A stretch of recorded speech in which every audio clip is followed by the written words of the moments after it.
মাথার মধ্যে এটাই রাখছি যে ফেব্রুয়ারিতে নির্বাচন, আমরা ফেব্রুয়ারিতে চলে যাব।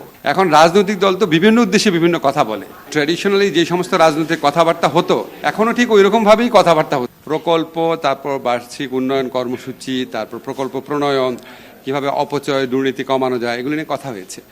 এখানে আমাদের যাদের রিয়েল এক্সপায়ারি যাচ্ছে, আমাদের অর্থমন্ত্রী, পরিকল্পনা মন্ত্রী, আমাদের ক্যাবিনেট সেক্রেটারি, ওনাদের থেকে আমরা শুনেছি। জাস্ট আমাদের কেউ কেউ এই প্রসঙ্গগুলো তুলেছে যে কিছু কিছু ক্ষেত্রে আমরা দুর্নীতির কথা সবসময় বলতাম, যেমন আপনার জমি অধিগ্রহণ নিয়ে দুর্নীতি।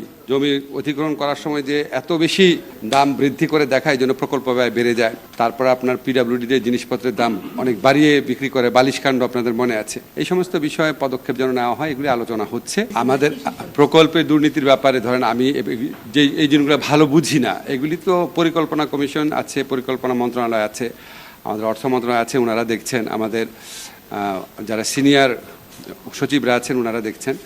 আমাদের যেটা করার কথা, যে দুর্নীতি দমন কমিশন সংক্রান্ত যে আমাদের কমিশন ছিল, সংস্কার কমিশন ছিল, এই কমিশন যে প্রস্তাবগুলো দিয়েছিল, এই প্রস্তাবগুলোর আলোকে আমরা খুব দ্রুত এই দুর্নীতি কমিশনের প্রস্তাব অনুযায়ী খুব দ্রুত আইনগত পরিবর্তনগুলো করব।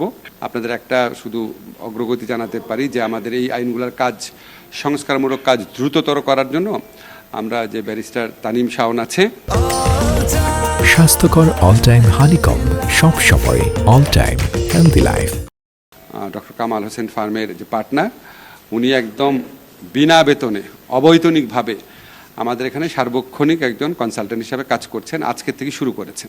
আমাদের দুর্নীতি দমন কমিশনের আইন, এগুলি ধরেন আমাদের ইচ্ছা আছে দুর্নীতি দমন কমিশন সংক্রান্ত আইন, বিচার বিভাগীয় সংস্কার কমিশনের আইন, নির্বাচন কমিশন সংস্কার কমিশন আইন, এগুলির মধ্যে যেগুলি আমাদের মন্ত্রণালয়ের পক্ষ থেকে করার কথা আর কি, আমার ধারণা আগামী 1-2 মাসের মধ্যে সব শেষ হয়ে যাবে। শুনেন, নির্বাচন অনুষ্ঠানের দায়িত্ব হচ্ছে সরকারের, নির্বাচন অনুষ্ঠানের দায়িত্ব দলের না। নির্বাচন অনুষ্ঠানে সরকার দৃঢ় প্রতিজ্ঞ, সকল কিছুই আমাদের যত স্টেপস আছে সকল কিছু আমরা মাথার মধ্যে এটাই রাখছি যে ফেব্রুয়ারিতে নির্বাচন, আমরা ফেব্রুয়ারিতে চলে যাব। এখন রাজনৈতিক দল তো বিভিন্ন উদ্দেশ্যে বিভিন্ন কথা বলে, এবং ওইটা তো একটা রাজনীতির প্রক্রিয়া, আপনারা তো এটা সবসময় দেখছেনই। এখন বাংলাদেশে যারা ট্র্যাডিশনালি যে সমস্ত রাজনৈতিক কথাবার্তা হতো এখনো ঠিক ওই রকম ভাবেই কথাবার্তা হচ্ছে। কথাবার্তা খুব বেশি গুণগত পরিবর্তন হয় নাই। ফলে নির্বাচনের সময় নিয়ে কে কি বললো না বললো, এটা আপনার রাজনৈতিক প্রক্রিয়ার অংশ হিসেবেই দেখবেন। আমাদের সরকারের পক্ষ থেকে আমরা দৃঢ় প্রতিজ্ঞ আছি। আমাদের স্যার একজন সর্বজন স্বীকৃত, একজন বিশ্ব পর্যায়ে নন্দিত মানুষ, উনি নিজে ঘোষণা করেছেন, এবং ওনার এই ঘোষণার থেকে আমাদের পিছিয়ে আসার বিন্দুমাত্র মানে চিন্তা নাই, বিন্দুমাত্র চিন্তা নেই। ঠিক আছে।